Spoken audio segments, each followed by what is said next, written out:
What are you doing in my swamp?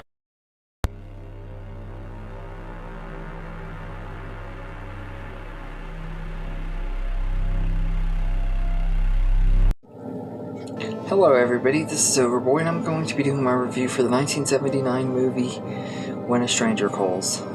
This movie is directed by Fred Walton, and in this movie a teenager named Jill is babysitting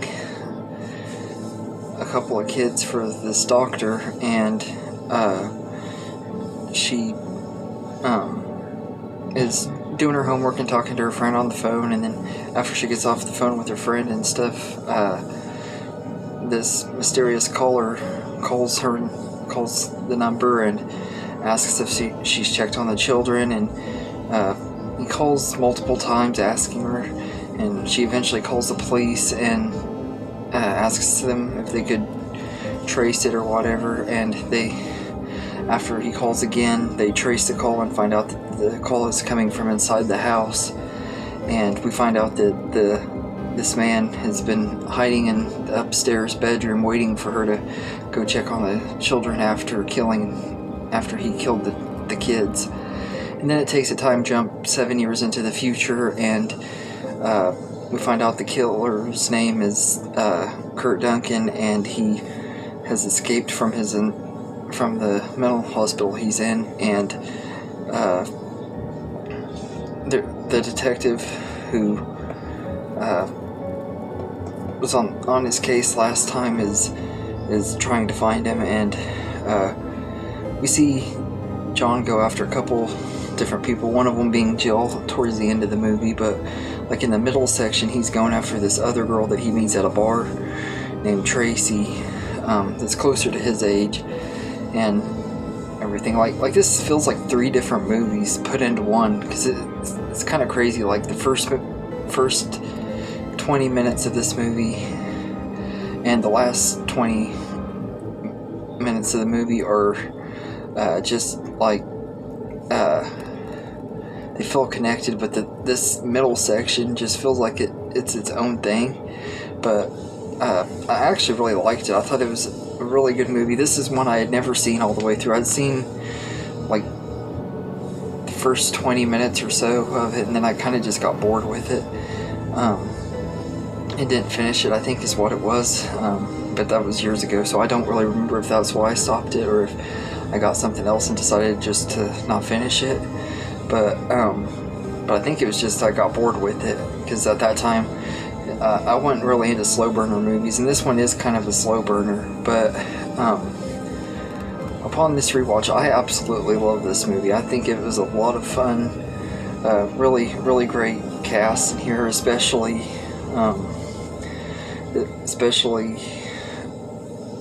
Tony Beckley, who plays Kurt Duncan. He's just absolutely perfect in the role. He died like either a few months before or after this movie came out and everything, but he gave a really great performance in this movie, and he's really intimidating, and there's just something about him that's creepy, like you know there's something off about him and everything. And we find out that when he killed the kids, he didn't even use any weapons or anything. He just ripped them apart with his bare hands, which is just really disturbing. You don't see it, but you just hear about it, and it's just it makes you freaked out just thinking about it. But I think this is a really good one now, and the rest of the cast in here are really good too. Charles Durning plays John Clifford, the detective, and he's pretty good too. And Colleen Dewhurst is Tracy, the one that he's after in the middle section of the movie. She's pretty good.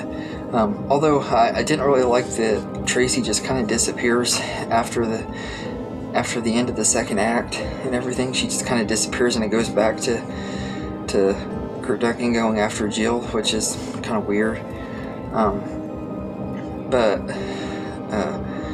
And speaking of Jill, she's played by Carol Kane, and she does a really great job. I know her more for other roles in comedies, like I think she was in My Blue Heaven with Steve Martin and Rick Moranis, and she was in Scrooged, and I know her more for being a comedian and stuff. So seeing her in this movie and everything, she was really amazing in here. She did a really great job, and this was one of her first big movies, I think. I don't know if it was, or no, it might have been one of her first starring roles, but it probably wasn't her very first movie. But she's really good in here. I really like Carol Kane in this movie, and I really enjoyed it. It's not really a bloody movie. There aren't really that many kills in here either.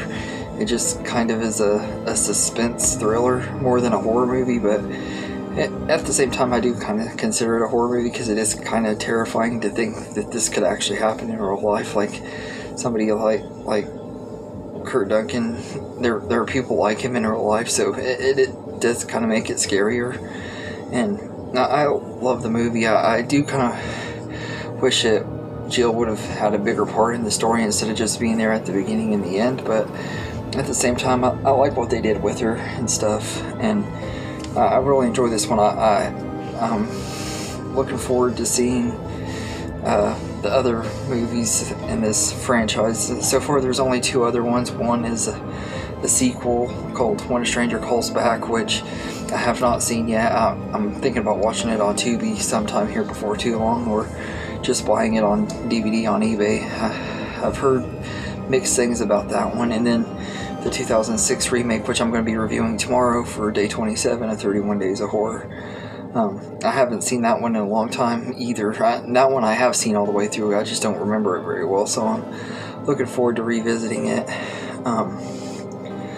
But yeah, this is a really fun movie, and the score in here is pretty good, except for in certain scenes of the movie, when especially I think it's like when they're getting close to showing Jill getting attacked and stuff, they have this one musical cue or whatever that reminds me of the THX sound that you hear on old VHS tapes and stuff. It was like really weird hearing that in the movie, but aside from that, the score is really pretty good and underrated. It's done by Dana Koproff. I hope I said her name right. She did a really good job with the score, and it's just a really entertaining movie. It's only 1 hour and 37 minutes, and it goes by pretty fast. Even for a slow burner, it still goes by pretty fast and everything. And like I said, they just build up the tension with this Kurt Duncan character. You never know what he's going to do, and I love that about it. And I just think this is really good movie. I know it has a cult following, but I also kind of feel it's still a little bit underrated, even though it does have its big fan base and stuff too. But so I'd say I'd give When a Stranger Calls a 9 out of 10. It's really entertaining, and it's a really fun suspense horror thriller type movie, and it's definitely worth checking out if you're into these type of movies and stuff too. But anyway, let me know in the comments what you think of When a Stranger Calls, and I hope you enjoyed this video, and have a good day, everybody.